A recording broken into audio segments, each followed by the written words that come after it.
కామారెడ్డి పట్టణంలోని BCP party కార్యాలయంలో Armoor MLA Rakesh Reddy విలేకరుల సమావేశంలో మాట్లాడారు.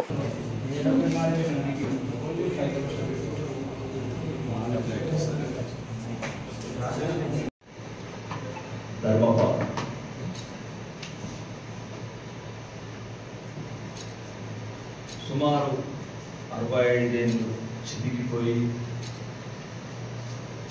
ఈ దేశం ఒక నిస్సహాయ పరిస్థితిలో ఉన్నాం.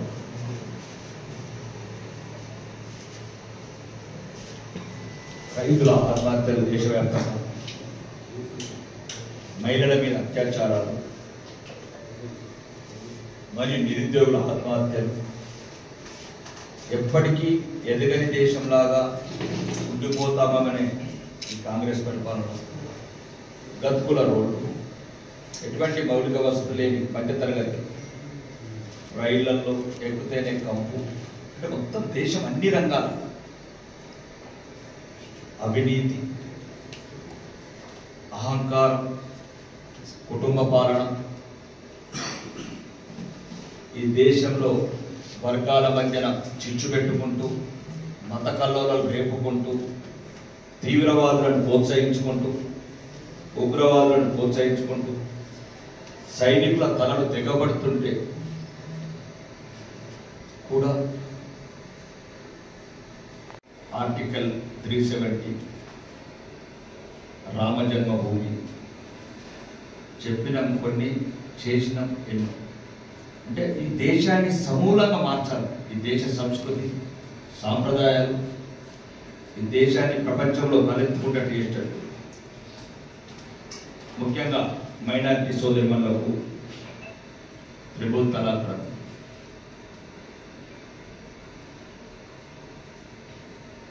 సెక్యులర్ అని చెప్పుకునే ప్రభుత్వాలు మైనారిటీలను భుజాలలో ఎత్తుకుంటున్న ప్రభుత్వాలు 65 ఏళ్ళు నిర్లక్ష్యం చేయబడ్డ ఆడబిడ్డలను గౌరవం, ఆత్మగౌరవం నిలబెట్టడానికి గౌరవనీయ ప్రధానమంత్రి గారు ట్రిపుల్ తలాక్ రద్దు. మరి ఎన్నో సంవత్సరాలు మహిళా రిజర్వేషన్ అని ఎన్నికల మేనిఫెస్టో పెట్టడం, మోసం చేయడం, మహిళలను వంచడం, దానికి చరమగీతం పాడాలని దేశంలో ఉన్న ప్రతిపక్ష పార్టీలను ఒప్పించి 33% లోక్సభలో అన్ని రాజకీయ రంగంలో రిజర్వేషన్ పెట్టారు. మరియు ముద్రా పథకం కింద 30, ఇప్పుడు సుమారు 100 కోట్లు. అంటే ఎందువల్ల అంటే ఈ సమాచారాన్ని, ఈ సాంకేతికతని చవకగా చేసి ప్రజలకు అందుబాటు ఉంచడం. మామూలు ఫర్ ఎగ్జాంపుల్ కామారెడ్డి లాంటి కూడా వాళ్ళ కుటుంబ సభ్యులతో గల్ఫ్ లాంటి చోట, విదేశాల చోట వాళ్ళు ఈ ఆన్లైన్ యూపీఐ ట్రాన్సాక్షన్స్ పెట్టినప్పుడు అసలు ఇది దేశంలో సాధ్యమా? అంటే గ్రామీణ ప్రాంతాల ప్రజలని అట్లాంటిది అసాధ్యాన్ని సుసాధ్యం చేసి సుమారు యూపీఐ లావాదేవీలుగా ఈరోజు 24 లక్షల కోట్లు. గ్రామీణ ప్రాంతాలలో మామూలు సామాన్య రైతులు, సామాన్య స్ట్రీట్ వెండర్స్ కూడా అక్కడ ఆన్లైన్ లావాదేవీ చేస్తారంటే అది భారతదేశం నరేంద్ర మోడీ గారి నాయకత్వానికి ఒక ఉదాహరణ. మరి ప్రపంచంలో వస్తున్న సమాచారం దేశాన్ని అందిపుచ్చుకోవాలా, ప్రపంచంలో అగ్రగామిగా నిలపాలన్న తపనతో 2014 సుమారు 310 రూపాయలు ఒక జీబీ డాటా ఈరోజు సుమారు 9 రూపాయలు, సుమారు 9 రూపాయలు.